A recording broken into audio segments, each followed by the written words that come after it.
penjara. Kita kayaknya udah akrab banget ya sama konsep ini, entah dari film, berita, atau sistem hukum kita sendiri. Tapi pernah kepikiran gak sih dari mana sebenarnya ide buat mengurung orang ini datang? Yuk, kita coba telusuri bareng-bareng sejarahnya yang ternyata lumayan mengejutkan.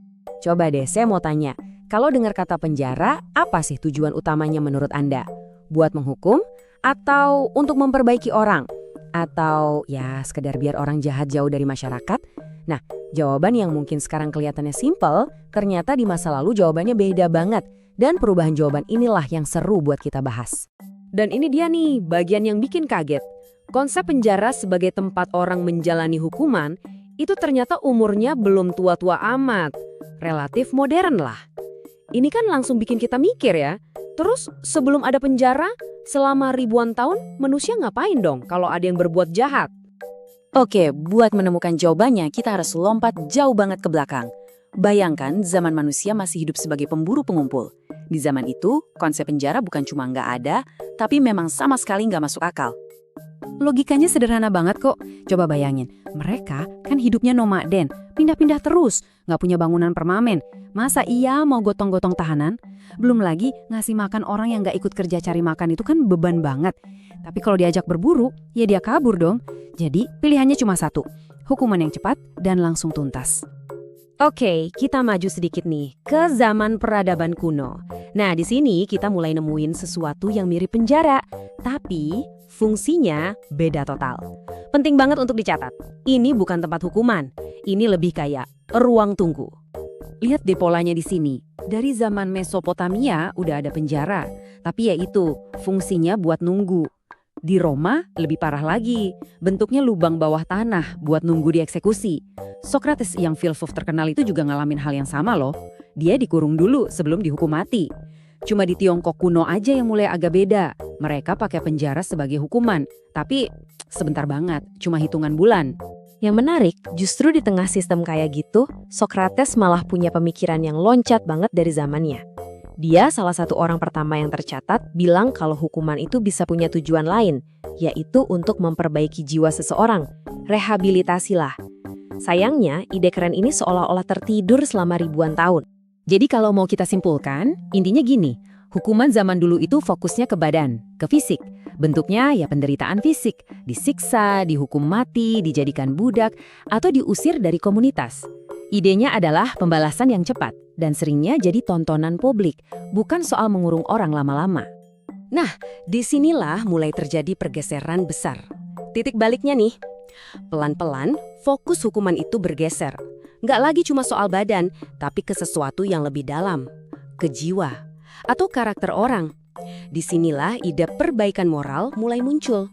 Tabel ini menunjukkan perbedaannya dengan jelas banget. Coba lihat, dari yang tadinya fokus ke tubuh, sekarang ke jiwa. Dari siksaan dan eksekusi, jadi isolasi dan penyesalan. Dari yang jadi tontonan, sekarang jadi proses tersembunyi.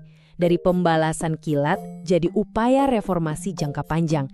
Ini benar-benar sebuah revolusi cara kita memikirkan keadilan. Perubahannya langsung simsalabim ya, bertahap. Dimulai di Inggris, abad ke-16, ada yang namanya House of Correction buat pelanggaran-pelanggaran ringan.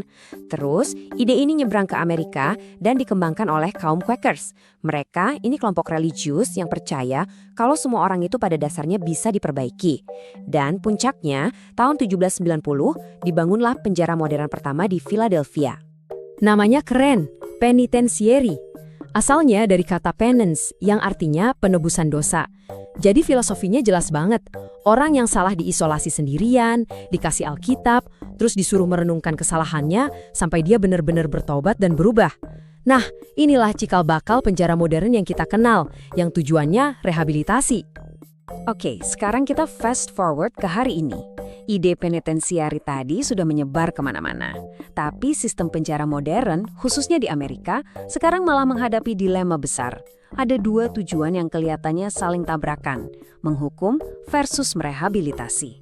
Coba deh lihat angkanya, gila kan? Sejak tahun 70-an jumlah penghuni penjara di Amerika Serikat itu meledak sampai lebih dari 500%. Ini sebagian besar gara-gara kebijakan kayak perang melawan narkoba yang fokusnya ke hukuman berat.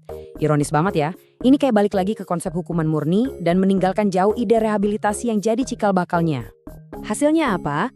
Ya, hari ini Amerika Serikat itu jadi negara dengan jumlah narapidana paling banyak di seluruh dunia. Kalau kita ingat lagi sejarah awalnya yang justru fokus ke perbaikan diri, ini fakta yang bikin geleng-geleng kepala sih.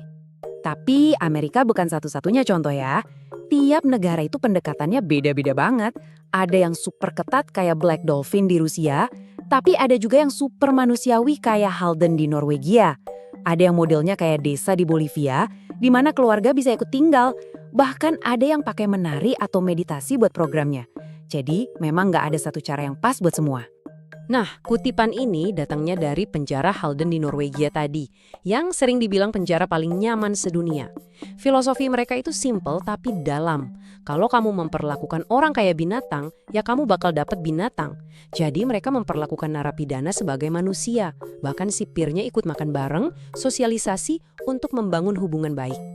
Dan hasilnya luar biasa. Tingkat residivismenya itu loh, kemungkinan orang berbuat jahat lagi setelah bebas, di Norwegia cuma 20%. Salah satu yang paling rendah di dunia. Ini menunjukkan kalau sistem yang paling keras itu belum tentu yang paling efektif. Justru bisa jadi sebaliknya. Nah, ini semua membawa kita ke pertanyaan inti yang sampai sekarang masih jadi perdebatan panas. Gini deh, tujuan menghukumkan intinya bikin orang gak nyaman. Sementara merehabilitasi butuh lingkungan yang suportif.